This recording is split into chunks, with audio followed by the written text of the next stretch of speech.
Welcome to this explainer. Today, we're going to completely transform how you understand and, more importantly, how you optimize your home internet. If you've ever felt like your Wi-Fi is playing cruel tricks on you at literally the worst possible moments, well, you are absolutely in the right place. I mean, think about it. Why does turning on the microwave suddenly kill your Wi-Fi connection? Seriously, you're just trying to heat up some leftovers, and out of nowhere, your video call just freezes up entirely. It's a wildly frustrating mystery that pretty much all of us have faced, and today, we are going to figure out exactly why it happens. Here's our roadmap for today. We'll be looking at 1. The invisible traffic jam. 2. What are frequency bands? 3. 2.4 GHz versus 5 GHz. 4. Speed versus range trade-offs. 5. Enter Wi-Fi 6. And finally, 6. Choosing your best connection.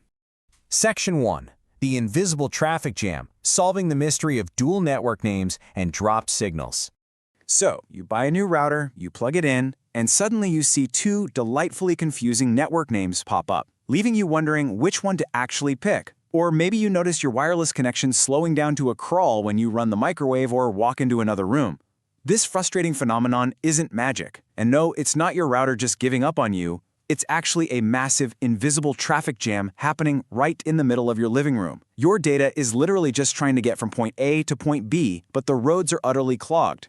Section 2. What are frequency bands? Grounding the jargon. Okay, to fix this traffic jam, we first need to clearly understand the physical roads that our wireless data actually travels on. A frequency band is essentially the path of radio waves that carries data through the air between your router and your connected devices. So think of a frequency band as an invisible highway for your data. But here's the catch. The standard 2.4 GHz highway is heavily overcrowded.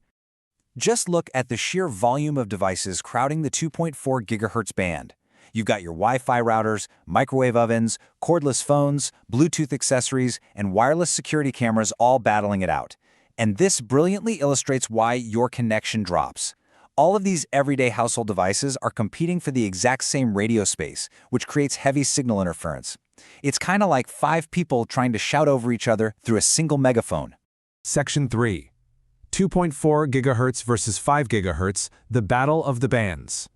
Because that old highway was getting way too crowded, a newer, multi-lane express highway was added to modern routers, which is the 5 GHz band. But let's look at the older 2.4 GHz band first. It's split into channels to try and avoid interference, but out of 11 total channels, it only has 3 non-overlapping channels. 3! This means your signal is constantly bumping into your neighbor's data. Imagine a highway where only 3 lanes are actually clear, and literally everyone on your street is trying to cram into them all at once. But compare that to a massive jump with the 5 GHz band, which gives you a whopping 25 non-overlapping channels. Because it's a newer frequency band, and because it offers 25 distinct lanes, there is plenty of beautiful, clutter-free room for data to flow without slamming into your neighbor's streaming habits. Side by side, it's crystal clear. The 2.4 GHz band has 11 total channels, with only 3 non-overlapping ones, leading to heavy interference from common appliances. Versus the 5 GHz band, which is a newer frequency band with 25 non-overlapping channels and minimal interference. If you want a smooth, fast connection without fighting your own microwave for bandwidth, 5 GHz is absolutely the superior express lane. Section 4. Speed versus range trade-offs. Why we still need both bands. Now, if you're paying close attention, you might be wondering, well, if 5 GHz is so vastly superior, why do we even keep 2.4 GHz around? It all comes down to physical trade-offs. The 2.4 GHz band has slower transmission speeds and heavy signal interference, sure, but its range is much longer. It has the superpower of penetrating solid walls and floors. The lower radio frequency simply travels farther through physical obstacles. On the flip side, the 5 GHz band gives you significantly faster transmission speeds and minimal interference, but its range is shorter. It has a much harder time passing through concrete and walls, so you're essentially trading speed for distance, and vice versa. Section 5. Enter Wi-Fi 6, the ultimate traffic management system. Now that we've got a solid grip on dual-band frequencies, we need to look at how the overarching technology running them is evolving to handle our ever-growing thirst for data. Over the years, the IEEE developed the 802.11 standards progression. We went from Generation 1 with 802.11a all the way through Generations 2, 3, and 4, finally landing on Generation 5, which is 802.11ac, or what we now call Wi-Fi 5.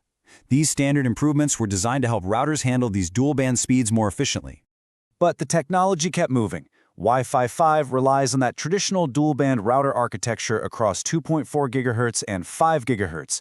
But Wi-Fi 6, it introduces higher data density and much better handling of crowded networks. It acts like an advanced, super smart traffic controller, delivering even faster speeds across multiple connected devices simultaneously. It essentially organizes the chaos so that all your devices get the data they need exactly when they need it. Section 6. Choosing your best connection. Actionable advice for your home. So how do we practically apply all this fantastic knowledge right now to get the absolute most out of your home network? It's easy. Just follow these 2 perfectly simple steps based on where you are physically sitting. Step 1. Connect to 5 GHz if you are in the same room as the router for streaming high-definition video or gaming. You want that pure speed. Step 2. Connect to 2.4 GHz if you are working upstairs or out in the backyard through several walls. You need the penetrating power of that longer wave. So are you ready to finally beat the invisible traffic jam and take total control of your home network? I hope this explainer empowered you to optimize your setup, and I highly encourage you to check your router settings today to see which bands your devices are actually using. Take control of your superhighway. But before we wrap up, it does leave you wondering, with the number of smart devices in our homes doubling every few years, how long is it going to be until even that massive 5 GHz express lane becomes just another invisible traffic jam?